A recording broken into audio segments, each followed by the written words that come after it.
അസ്സലാമു എല്ലാ കൂട്ടുകാർക്കും റാബീസ് കിച്ചണിലേക്ക് സ്വാഗതം. ഒരുപാട് നാളുകൾക്ക് ശേഷമാണ് ഞാൻ വീഡിയോ ചെയ്യുന്നത്. അപ്പോൾ എല്ലാവരും ഈ വീഡിയോ കണ്ടിട്ട് സപ്പോർട്ട് ചെയ്യാൻ മറക്കല്ലേ. ഇന്ന് ഞാൻ ചെയ്യാൻ പോകുന്നത് സോയാ ചങ്ക്സ് കുർമയാണ്. അപ്പോൾ അതിന് വേണ്ടിയിട്ട് 1 കപ്പ് സോയാ ചങ്ക്സ് തിളച്ച വെള്ളത്തിൽ 10 മിനിറ്റ് കുതിർത്തതിന് ശേഷം വെള്ളമെല്ലാം നല്ലതുപോലെ ഞെക്കി പിഴിഞ്ഞെടുത്തിട്ടുള്ളതാണ്. ഇതിലേക്ക് 1 ടേബിൾ സ്പൂൺ പച്ചമുളക് നല്ലതുപോലെ ചതച്ചത് ചേർത്ത് കൊടുക്കുന്നുണ്ട്. എന്നിട്ട് 1 ടീസ്പൂൺ ഉപ്പും കൂടി ചേർത്തിട്ട് ഇത് നല്ലതുപോലെ ഒന്ന് മിക്സ് ചെയ്ത് മാറ്റി വയ്ക്കാം.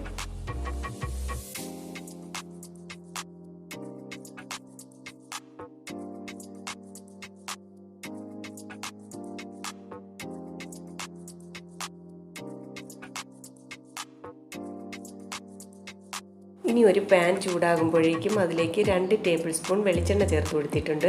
ഇതിലേക്ക് ഒരു സവാള ചെറുതായി അരിഞ്ഞത് ചേർത്ത് കൊടുക്കാം. അതുപോലെ തന്നെ ഒരു തക്കാളിയും കൂടി ചേർത്ത് കൊടുക്കുന്നുണ്ട്.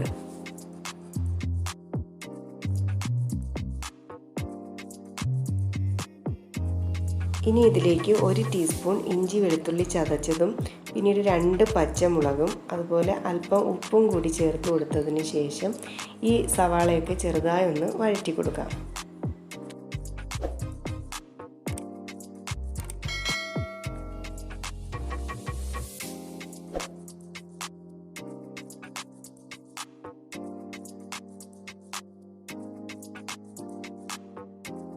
ഒത്തിരി അങ്ങ് വഴന്നു പോകേണ്ട ആവശ്യമില്ല. ഈ ഒരു പരുവമാകുമ്പോഴേക്കും നമ്മൾ നേരത്തെ മിക്സ് ചെയ്ത് വെച്ചിട്ടുണ്ടായിരുന്ന ആ സോയാ ചങ്ക്സ് കൂടി ഇതിലേക്ക് ചേർത്ത് കൊടുത്തിട്ട് നന്നായിട്ട് ഇളക്കി യോജിപ്പിച്ചെടുക്കാം.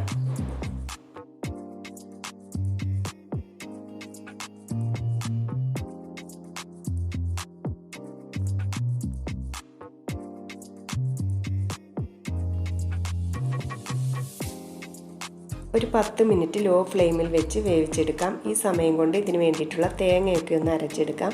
1 കപ്പ് തേങ്ങയിലേക്ക് ഞാൻ 10 അണ്ടിപ്പരിപ്പും പിന്നീട് അല്പം വെള്ളം കൂടി ചേർത്ത് കൊടുത്തതിന് ശേഷം ഇത് നന്നായിട്ട് ഒന്ന് അരച്ചെടുത്തിട്ട് വരാം. ഈ അണ്ടിപ്പരിപ്പിന് പകരം നിങ്ങൾക്ക് വെള്ള കസ്കസ് വേണമെങ്കിലും ഇതിലേക്ക് ചേർത്ത് കൊടുക്കാവുന്നതാണ്.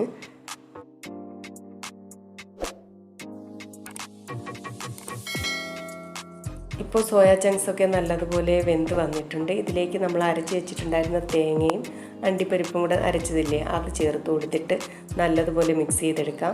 മിക്സിയുടെ ജാറിലേക്ക് കുറച്ച് വെള്ളം കൂടി ഒഴിച്ചതിന് ശേഷം ഇതിലേക്ക് ചേർത്ത് കൊടുക്കാം.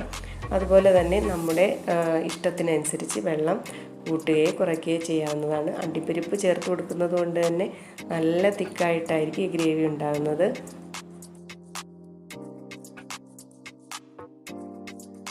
മുമ്പ് ഞാൻ soya chunks biryani, soya chunks roast, ചക്കയും സോയാ ചങ്ക്സും ചേർത്തിട്ടുള്ള ഒരു കറിയൊക്കെ ചെയ്തിട്ടുണ്ടായിരുന്നു. സോയാ ചങ്ക്സ് ബിരിയാണി ട്രൈ ചെയ്ത് നോക്കിയിട്ട് ഒരുപാട് പേര് നല്ല അഭിപ്രായം പറഞ്ഞിട്ടുണ്ടായിരുന്നു. അപ്പോൾ അതിൻ്റെയൊക്കെ ലിങ്ക് ഞാൻ ഡിസ്ക്രിപ്ഷനിൽ കൊടുത്തിരിക്കാം. കാണാത്തവരൊക്കെ ഒന്ന് കണ്ടു നോക്കണേ.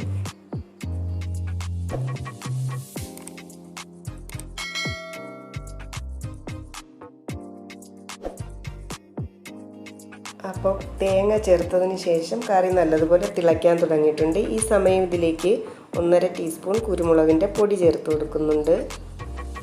നമ്മളിതിലേക്ക് പച്ചമുളക് ചതച്ചത് ചേർത്ത് കൊടുത്തിട്ടുണ്ട്. അതുപോലെ പച്ചമുളക് 2ആയിട്ട് കീറിയത് ഇട്ട് കൊടുത്തിട്ടുണ്ട്. അപ്പോൾ എരിവ് നോക്കിയതിന് ശേഷം മാത്രം കുരുമുളകിൻ്റെ അളവ് കൂട്ടുകയോ കുറയ്ക്കുകയോ ചെയ്യാവുന്നതാണ്.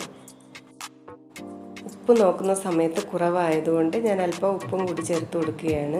എന്നിട്ട് ഇതെല്ലാം കൂടി നന്നായിട്ടൊന്ന് മിക്സ് ചെയ്ത് കൊടുക്കുന്നുണ്ട്. ഗ്രേവി അത്യാവശ്യം തിക്കായി വന്നിട്ടുണ്ട്. അവസാനം ഇതിലേക്ക് 1 ടീസ്പൂൺ ഗരം മസാലപ്പൊടിയും കുറച്ച് മല്ലിയിലയും കൂടി ചേർത്ത് കഴിഞ്ഞാൽ ഫ്ലെയിം ഓഫ് ചെയ്യാവുന്നതാണ്.